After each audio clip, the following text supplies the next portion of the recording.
Viewers, आज हम बनाएंगे चिकन फ्राइड सैंडविचेस। तो हमने इस चिकन फिले के अंदर चिकन टिक्का मसाला ऐड किया है। आप लोग देख सकते हैं कि मैंने शान का चिकन टिक्का मसाला इसके ऊपर अच्छे से स्प्रिंकल कर दिया। उसके बाद इसके अंदर जिंजर गार्लिक पेस्ट ऐड करेंगे और मैंने इसके अंदर around 2 spoons of ginger garlic paste add किया है। ये दोनों चीज़ें ऐड करने के बाद हम चिकन सपोर्ट करेंगे कबाबा को, और कबाबा उसको इतने कोई गंदे तरीके से मलेंगे कि जिसका हमने आज तक सोचा भी ना था। और चिकन जो है वो बेचारी पना मांग रही है कि छोड़ दो मुझे, छोड़ दो, लेकिन कबाबा है कि बाजी नहीं आते। चिकन ने बेचारी दम तोड़ दिया है, और जबकि वो दम तोड़ चुकी है तो अब हम इस चिकन को, जबकि वो यहाँ इनके हाथों से आज़ाद हो चुकी है, रेफ्रिजरेटर के सुपुर्द करने जा रहे हैं।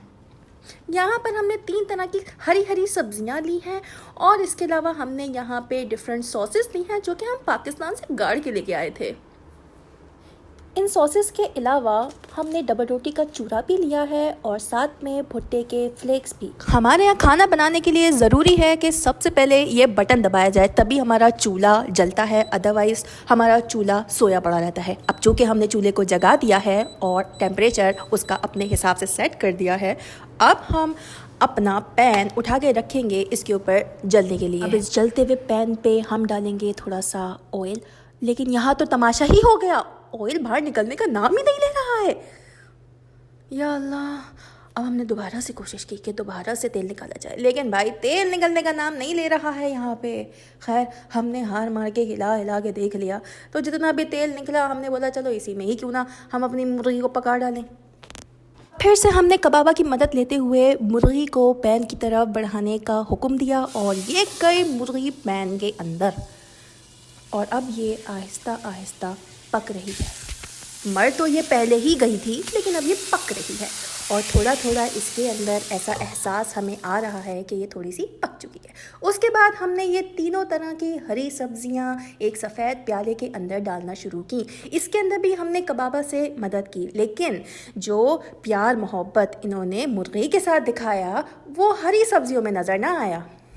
अब बारी आती है उन सॉसेस की जो कि हम अपनी अम्मा के और अपनी सासू अम्मा के जंगल से गाड़ के लेके आए थे पाकिस्तान से। बड़ी सेध सेध के रखी थी उन्होंने, लेकिन हम भी फिर हम ही हैं भाई। कबाबा ने तो सब्जियों को हाथ लगाने से कर दिया था मना, तो हमें ही इन्हें उलट पुलट करना पड़ा। सब्जियों को उलट पुलट करने के बाद हमने तमाम चटनियाँ एक के बाद एक उठाना शुरू करी और इन सब्जियों के अंदर डालना शुरू करी, और फिर उन सबको अच्छे से मिक्स कर लिया। सब्जियाँ उलट पुलट करने के बाद हमने उसके अंदर कुछ मसाला जात भी शामिल किए, जिसके अंदर काली मिर्च और कुटी हुई मिर्च शामिल थी। उसके बाद हमने एक प्याले में थोड़ा सा दूध लिया, और फिर कबाबा को हमने अंडा थमाया। कबाबा ने पहले तो अंडे का सर फोड़ना चाहा, लेकिन उसमें नाकाम रहे, तो कबाबा ने अंडे का सर उसके धड़ से अलग कर दिया।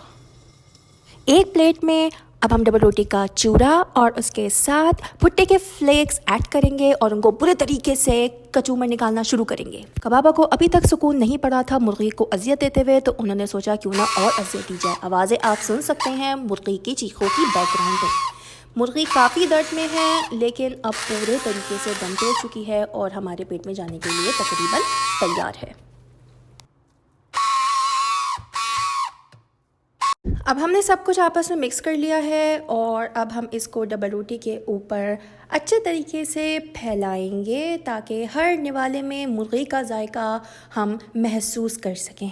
आप लोगों ने वो कहावत तो सुनी होगी कि गई भैंस पानी में, लेकिन हमारे केस में यहाँ मुर्गी गई डबल रोटी के साथ अंडे के बैटर में। अच्छे से डबल रोटी को नहलाने के बाद और ब्रेड क्रम्स लगाने के बाद हमने डाल दिया डबल रोटी को खौलते हुए तेल में, और उसके बाद एंड रिज़ल्ट ये निकला कि आप देख सकते हैं कैसी कुरकुर की आवाज़ें आ रही हैं। तो जी हो गया हमारा क्रिस्पी चिकन सैंडविच तैयार, और अब हम जा रहे हैं इसको खाने। Thank you for watching. अगर आप और भी मज़ेदार वीडियोस देखना चाहते हैं तो प्लीज़ हमारे चैनल को सब्सक्राइब करें।